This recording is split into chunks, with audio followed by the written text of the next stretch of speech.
I'm excited to be back, and we have a very interesting topic today. I think it's going to help a lot of people because it has helped us massively. And every single time that we put out there or have a conversation and we hint this process, everybody's eyes open up and they're like super motivated to get started. So, yep, pretty pumped up. Fonzie had no idea we were going to be talking about this like 15 minutes ago, but he's all pumped up and ready to do it. I knew we were going to talk about this, but you put it together, so I'm more as a commentator today. I know. I think you're going to add a ton to this. But anyways, I'm ready to get started.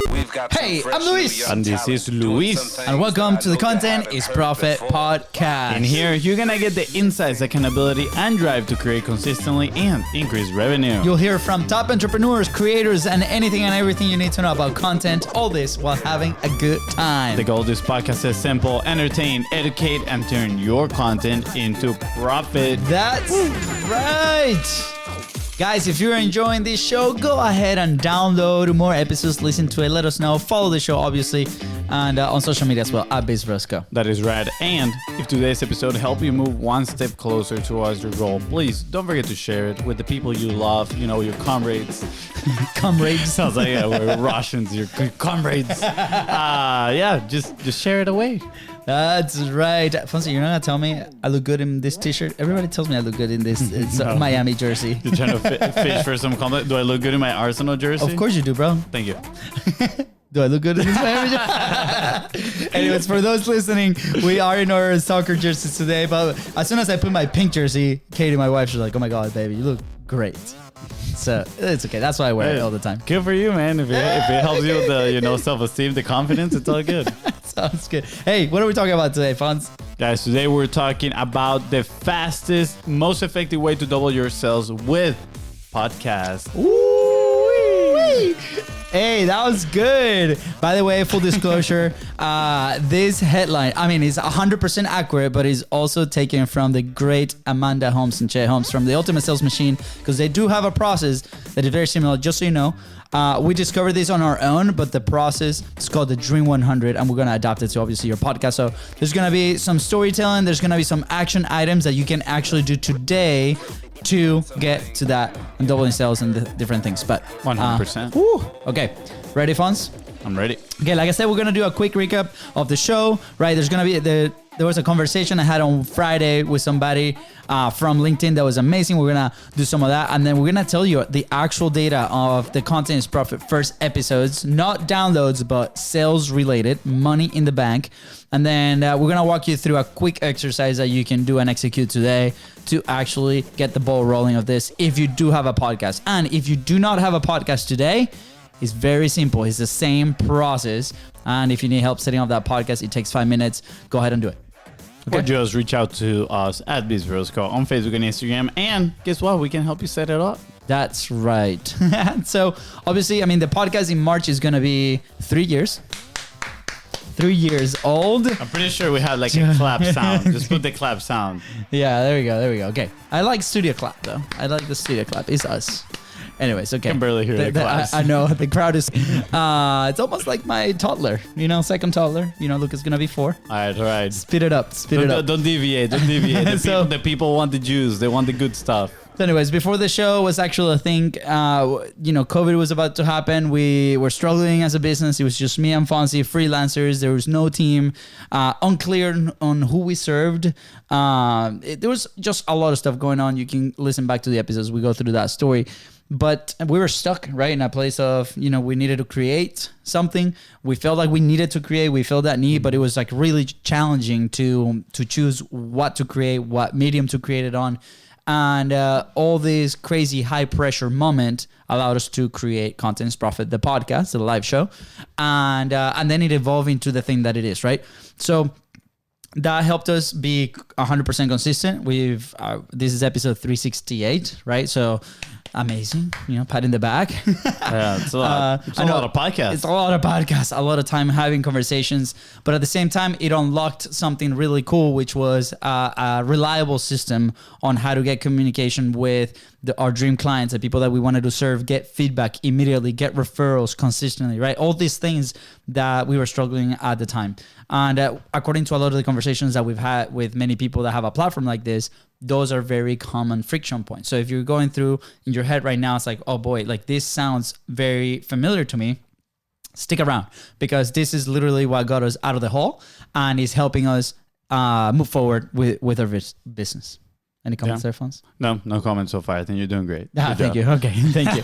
So last Friday, I mentioned that I had this conversation with Irene. Irene, she's from Spain. She's going to school in California, and we just connected over on LinkedIn.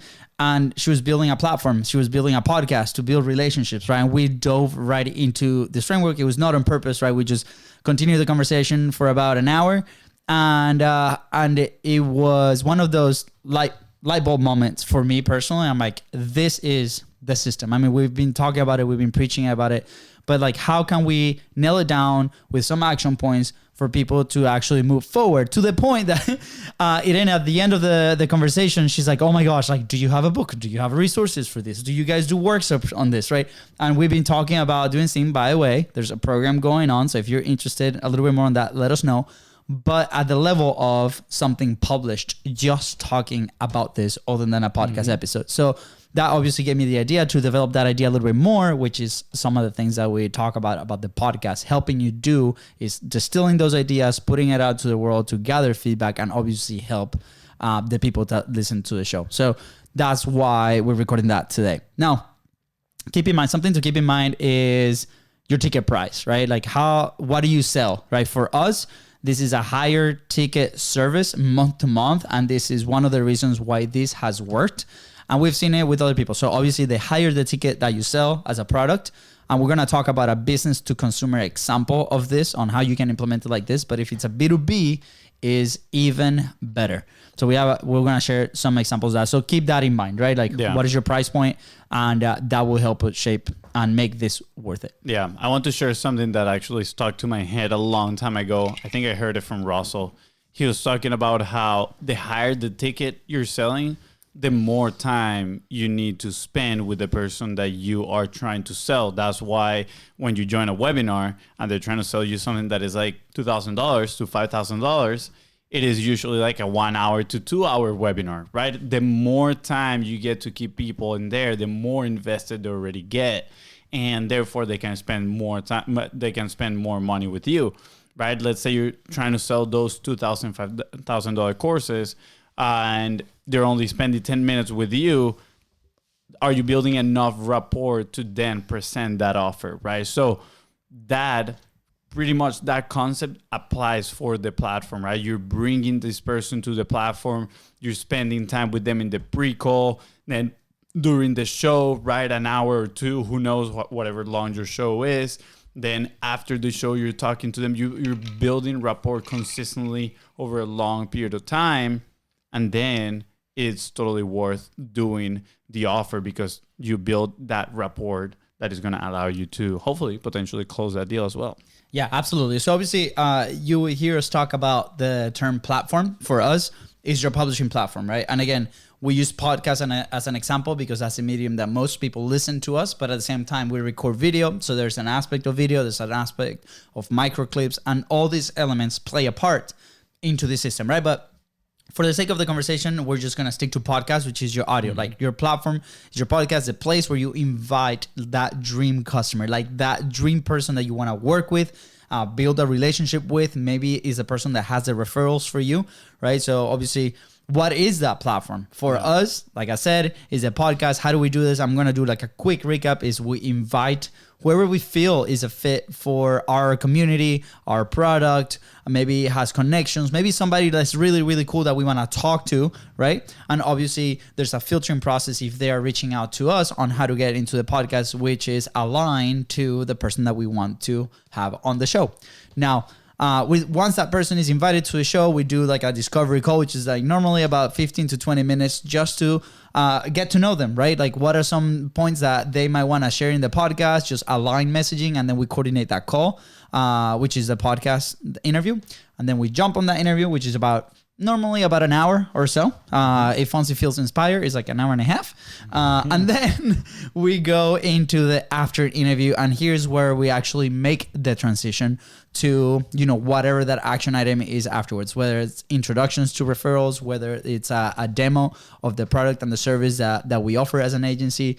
And then after that, is obviously continue to nurture that relationship, whatever the result is, right? If for some reason it's not a fit, because we've had those, it's okay. We continue to have a relationship with that person because they allow us their time to be on the show. They're very cool people, right? And you never know in the future. Overall, yes, they'll make incredible clients, but at the same time, those are people we want to surround ourselves with. Like, we bring them on the podcast thinking also, damn, I would love for them to be in my circle of friends, right? Yeah. And it's a great feeling that even they say no to your product, you still get to keep a relationship with those people.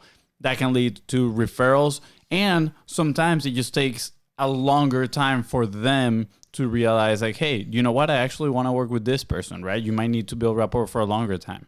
Amanda, right? The daughter of Chet Holmes, the person that, you know, initiated the Dream 100, she tells a story how her dad spent, 19 years chasing Tony Robbins for him to become a partner of his in one of the projects. Like, that is absolutely amazing, right? So keep that in mind. It's not just like I bring them to the podcast and I have one shot and that's it. No, like, genuinely trying to build that relationship with this person, keeping their best interests in mind. And if there's a first no, just keep building. And like I said, we encourage everybody obviously to go and read the Ultimate Sales Machine, especially the Dream 100 aspect of it, right? We took some of that and together with our experience and emerged with just the podcast system and the operationals of the podcast system. Really, even before we actually knew about the Dream 100, naturally, that's the thing that started to happen, right? And we always try to look for the hacks, right? Just this morning on a call that we had, somebody asked like, hey, what's the fastest way to like the best of the podcast, right? And it's like to be successful at podcasting. And we had to ask like, what is success on the podcast means to you, right? For us is obviously increasing relationships, obviously sales, very, very, very tight related to sales.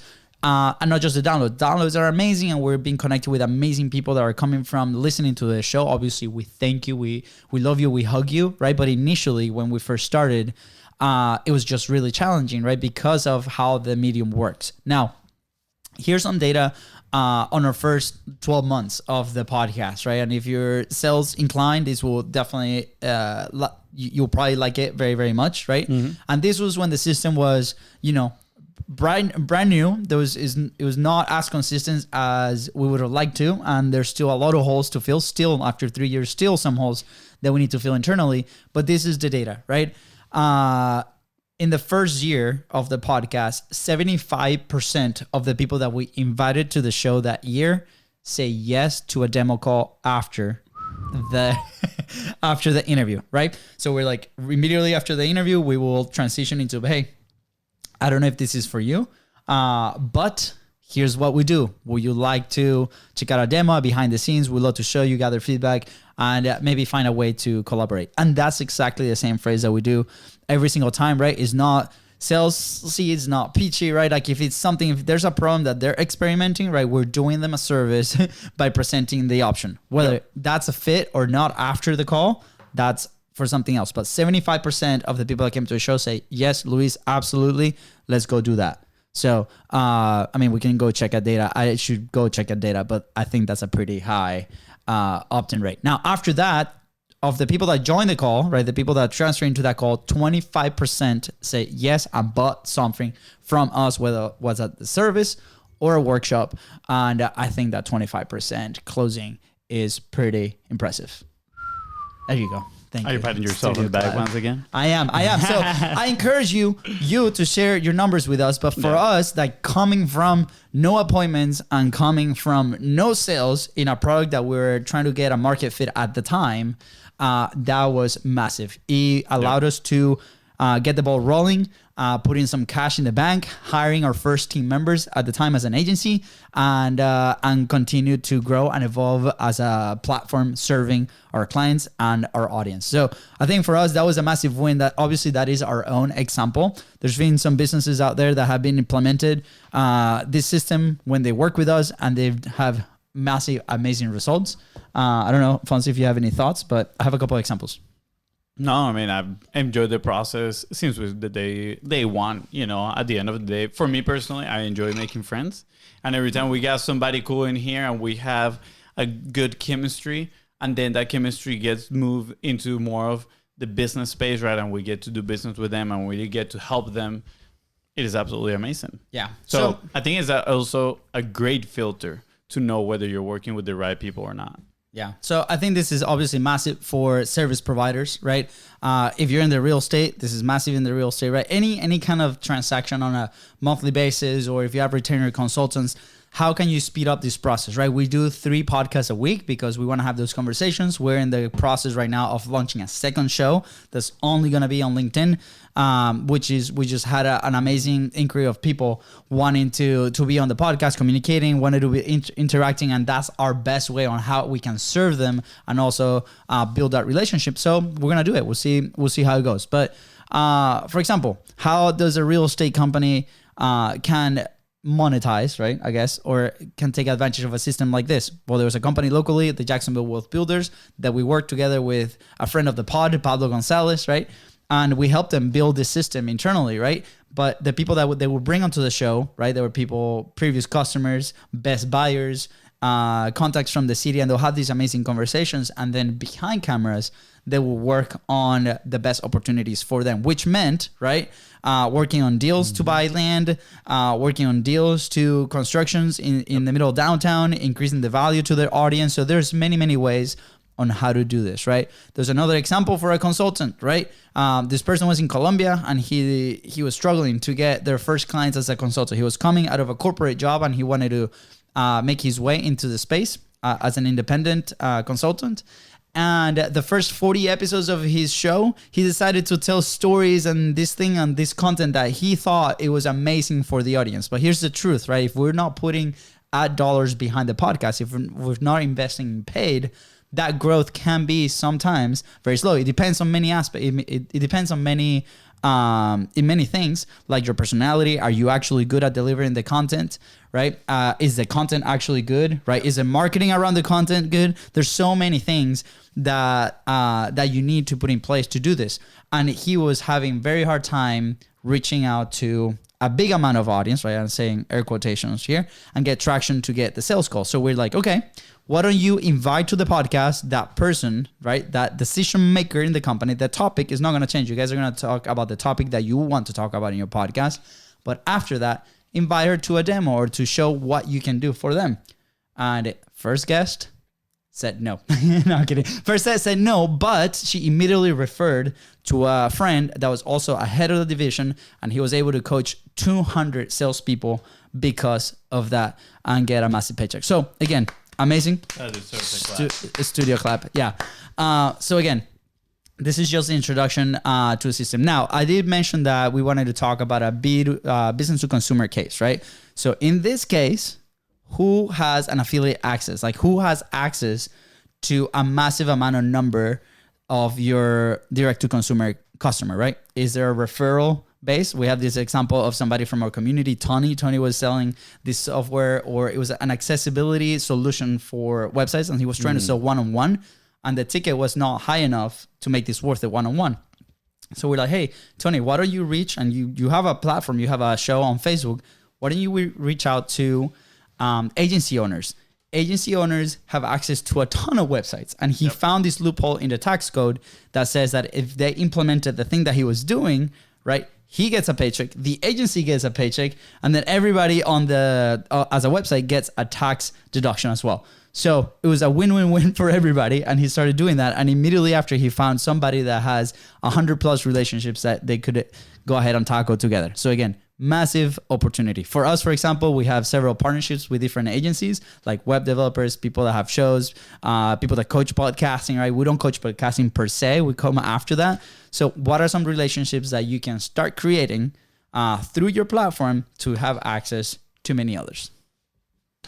As well said. Are you like mind blown right now, Fonzie? Yeah, mind blown. Clarity. My eyes are open. I'm like, whoa, what is going on? Okay, so we promised to wrap up, we were going to give you an exercise to do and to do this homework today. So again, if you have a podcast, you can execute today. If you don't have a podcast, it doesn't matter. You can do this over Facebook Live. You can do this over Instagram Live. You can do this over any type of collaboration around content. Content is the vehicle to do this, but at the same time, it's massive benefit because it builds your authority, your relevancy, and your trust in that platform. So win-win in that sense. So what else do you want, right? What else? What else? It's like the perfect system. Anyways, so here's the exercise, right? Number one, pull a list of your clients in the last 12 months. This is like low-hanging fruit. Who are your clients in the last 12 months, right? How much have they spent with you? So check out like, hey, who's my best client money-wise, right?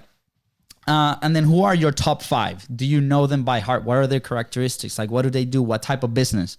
How do they spend their money, right? Start writing all these things down. In case of, business to consumer, who has a big affiliate access? So for example, we work with a company called FlowChat, which we love is a social pipeline software. And a lot of the people in there are either publishing or is selling online. So those are potential clients that we might be able to have. So we have a partnership with them, right? Is there a referral partner like web agencies? Like who sells to your ideal client where you can establish a referral partner, start writing those things down. Anything else that you want to talk about? So what happens after I have the list? I have my list with my 5 people and I'm like, cool, I got them now. You got them now. So start replicating that, right? So after your top 5, it's like who else in my industry, right, has those characteristics. And as soon as you identify at least, well, you can start with 5. You can start with 1, right?